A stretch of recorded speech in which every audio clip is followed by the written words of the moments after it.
Olá, está começando o Pode Cuidar, o podcast da Unimed Guarapuava. Eu me chamo Jéssica e hoje a gente vai falar sobre Fevereiro Laranja, o mês da conscientização e combate à leucemia. Nosso convidado de hoje é o Dr. Leonardo Nardi Farinazzo, médico hematologista e cooperado da Unimed Guarapuava, possui graduação em Medicina pela Universidade de Ribeirão Preto, residência em Clínica Médica pela Faculdade de Medicina Estadual de Marília, residência em Hematologia pela Faculdade de Medicina Estadual de São José do Rio Preto e atua como médico há 8 anos e está na Unimed desde 2002. Seja muito bem-vindo, doutor. Obrigado, Jéssica. É um prazer estar aqui. Que bom. Doutor, conta pra gente um pouquinho da sua trajetória na medicina e o que levou a escolher a hematologia. Então, eu sou médico. Meus pais são médicos aqui em Guarapuava já desde 92. A minha mãe está aqui. Meus pais são do norte do Paraná, mas vieram para cá em 92. Meu pai chegou um pouquinho depois e eu sempre tive contato com esse meio médico, né, desde criança. Que legal. E aí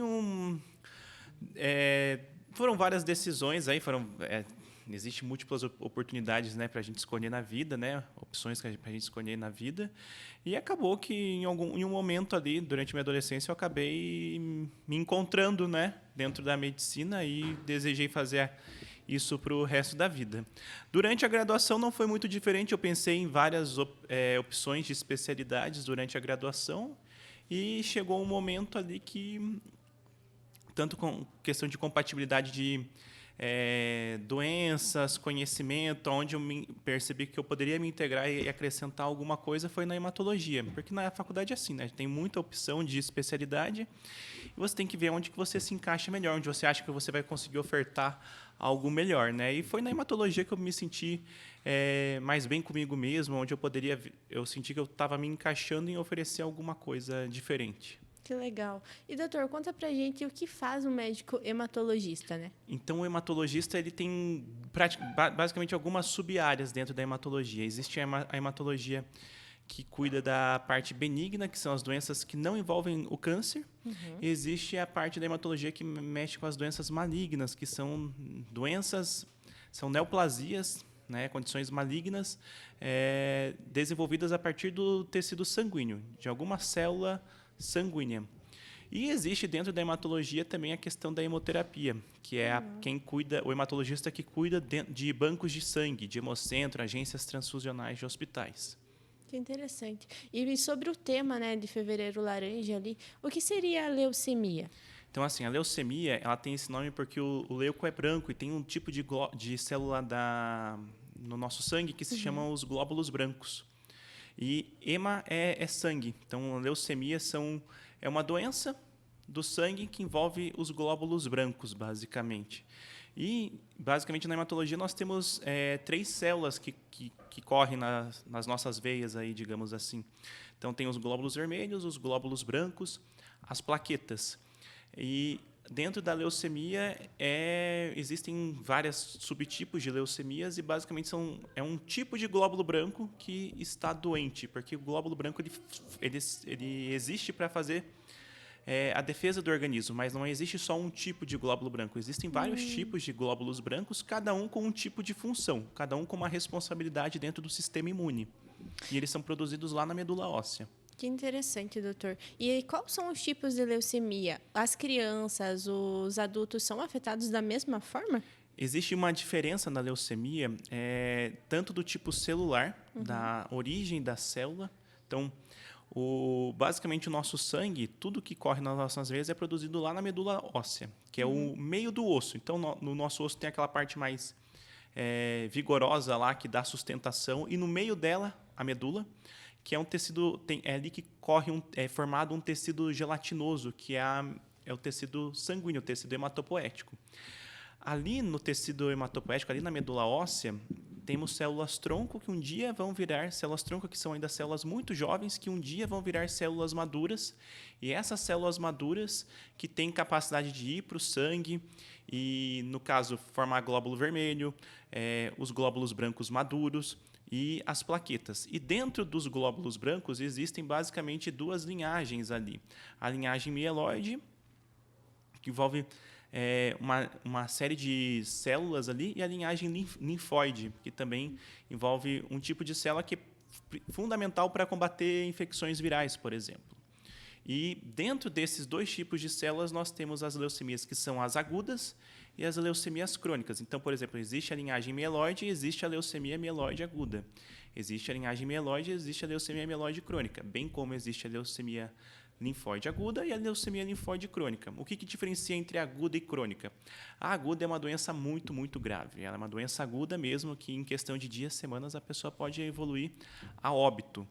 Então, é uma célula muito imatura que perdeu a capacidade de virar uma célula madura, enquanto que nas leucemias crônicas são doenças de um curso clínico um pouquinho mais arrastado e basicamente é composto de células maduras que perderam a capacidade de ter um autocontrole. Simplesmente a medula começou a produzir muitas delas. E essas células que são produzidas lá na medula vão cair na corrente sanguínea e vão aparecer nos exames de sangue.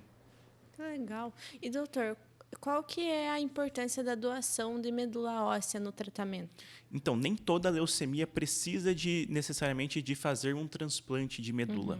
Tem as que mais envolvem transplante de medula são as leucemias agudas. E nem todo tipo de leucemia aguda necessariamente a pessoa vai precisar. Então, por exemplo, a leucemia linfóide aguda ela é mais comum nas crianças. E a leucemia mieloide aguda é mais comum nos adultos. Mesmo nesses dois tipos de pacientes, não são todos que vão necessariamente ter que ir para um transplante. O transplante ele é fundamental no seguinte contexto. Algumas doenças têm um caráter mais grave, um caráter não tão bom. E muitas vezes você precisa fazer uma quimioterapia muito intensa. E a única forma da gente consolidar, garantir que a doença não vai mais voltar é fazendo o transplante de medula. É transplantar células-tronco de uma pessoa saudável para uma medula que conviveu com uma doença. E aquela doença tem uma alta chance de voltar. E a gente não pode dar brecha para que aquela doença muito agressiva volte. E para quem gostaria de ser um doador, precisa fazer algum cadastro? Como que funciona para ser essa doação? Geralmente os cadastros são feitos nos hemocentros, né? Então a pessoa ela vai doar sangue, ela pode se cadastrar para ser uma doadora de medula. Então ela não precisa fazer um exame lá na medula óssea, não precisa ir lá e tirar sangue de dentro do osso. Ela basicamente coleta um exame comum, um exame que é coletado ali de acesso periférico mesmo, ali do braço, tudo mais, né? E esse exame daí vai para uma análise e vai entrar dentro de um banco de cadastros de doadores de medula. E daí, se um dia, eventualmente, ela for compatível com alguém, né, que está precisando receber uma medula nova, aí sim vai ser entrado em contato e vai ser avaliado se aquela pessoa quer ou não doar a medula, né? A medula, o tecido hematopoético é um tecido que se regenera muito rápido. Então, a pessoa que doa a medula, aquele tecido, depois que ela faz a doação, aquilo se regenera muito rápido. A pessoa não vai sofrer grandes danos apenas pela doação. Não é igual você doar um órgão sólido, né? Por exemplo, se você doa um rim, você tem 2 rins. Você vai doar um rim, você perdeu aquele rim, né? E você tem o outro. Na medula, não. A medula, a pessoa faz a doação do tecido hematopoético dela, né? Aquilo, em questão de alguns dias ali, vai tudo se regenerar. Aquela pessoa que está doando a medula é uma pessoa saudável, então ela tem condição de regenerar, ela não vai sofrer grandes efeitos por conta disso, ela não vai perder medula por conta do transplante em si. Tem muitas pessoas que gostariam de doar, mas têm receio, têm medo ali, ou na falta de informação, né? O que o senhor diria para essas pessoas que ficam com receio de fazer a doação? A doação, hoje em dia, ela esse tipo de situação de doação de medula, transplante de medula, ele é tudo muito bem regrado por lei, tem portarias para isso. Não é nada feito ao acaso ou nada feito de uma forma bagunçada. É muito bem organizado, exatamente para que o doador, que é uma pessoa saudável, não corra grandes riscos de sofrer intercorrências, né? Então, é tudo feito muito bem planejado para que aquela pessoa que está saudável consiga, além de contribuir com uma pessoa que está doente, se manter saudável. E entrando sobre o tema ali de Fevereiro Laranja, né, que é o que a gente está falando hoje, para ampliar a conscientização sobre a leucemia, qual a importância, né, de falar sobre o Fevereiro Laranja?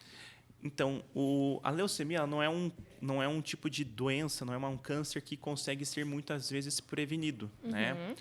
É um câncer que muitas vezes você pega as pessoas de forma desprevenida, inclusive os médicos também de forma desprevenida, né? E a importância, principalmente nesse contexto, é lembrar de que as pessoas têm que fazer seus exames periódicos com os médicos, né? Isso é verdade. E a questão de relembrar a importância de ser um doador de medula, né? A pessoa não precisa se submeter ao procedimento de coleta da medula puxando sangue lá do osso, né? Hoje em dia, inclusive, existem técnicas em onde a pessoa não vai, a maior parte das vezes a pessoa não precisa fazer uma cirurgia para coletar a medula óssea. Existem técnicas que a pessoa vai pegar um acesso, às vezes um acesso um pouquinho mais calibroso, mas uma máquina consegue fazer aquela coleta, né? Então, não passa por todo aquele procedimento que as pessoas imaginam, que tem que pegar uma agulha bem grossa, colocar lá no osso e ir puxando o sangue. Nem sempre é assim, Não é necessário. sabe? E como cada pessoa pode contribuir para essa causa do Fevereiro Laranja? Então, o Fevereiro Laranja principalmente serve para a conscientização da importância da doação, né? As pessoas podem, além de ir lá no Hemocentro doar o sangue, que é um tecido que muita gente precisa e não é um tecido sintético. Ainda não existe uma indústria de biotecnologia capaz de replicar o sangue humano. E a única forma de replicar o sangue humano, de conseguir adquirir o sangue humano, é uma pessoa indo lá e doar sangue. E além dessa questão da doação de sangue, aproveitar e coletar a sua amostra, se cadastrar no banco de doadores de medula óssea. Aquela pessoa não necessariamente vai doar a medula, vai ser feita toda uma tipagem dos principais proteínas envolvidas na compatibilidade ali do tecido, e se um dia for visto que ela é compatível com uma outra pessoa, ela pode ser chamada para eventualmente doar a sua medula, fazer contribuição com a coleta da sua medula óssea. Que interessante, foi informações muito importantes para nós. E qual mensagem o senhor gostaria de deixar para as pessoas que estão assistindo o podcast sobre a conscientização do Fevereiro Laranja, enfim, sobre a leucemia? Uma mensagem que gostaria de deixar para eles. A leucemia, hoje em dia, ela é uma doença que desenvolveu muito, as leucemias, no geral. Todos os tipos delas, sejam as agudas, sejam crônicas, nós temos muitas opções. É um caso de sucesso na medicina. É uma doença ainda com uma alta mortalidade, mas se comparado com o que nós tínhamos inclusive há 10, 20 anos atrás, nós estamos cada dia melhorando mais. Se compararmos a 60 anos atrás, é uma revolução absurda. Ainda existe brechas, existe coisa onde a medicina está evoluindo. Mas essas pessoas com leucemias agudas, elas são altamente dependentes de transfusões. São pessoas que precisam de transfusão e o único recurso é a doação de sangue. E a questão de prevenção, infelizmente, é um tipo de câncer que não tem como prevenir. A gente não sabe muito bem como prevenir a população. Mas a detecção precoce, e isso é importante as pessoas estarem ligadas fazendo seus exames periódicos, essa detecção precoce é o que pode muitas vezes determinar como que vai ser o prognóstico da doença. Então, por isso que o segmento com o seu médico de confiança é importante. Muito bom, nós agradecemos a presença do senhor aqui com a gente hoje. Foi muito importante cada pergunta, cada resposta que a gente teve. Eu queria deixar um presente para o senhor em nome da Unimed. Muito obrigado, viu, Jéssica? Obrigado à Unimed aí pela lembrança. Então, tá bom. Muito obrigada. Até o próximo episódio. Obrigado. Boa noite.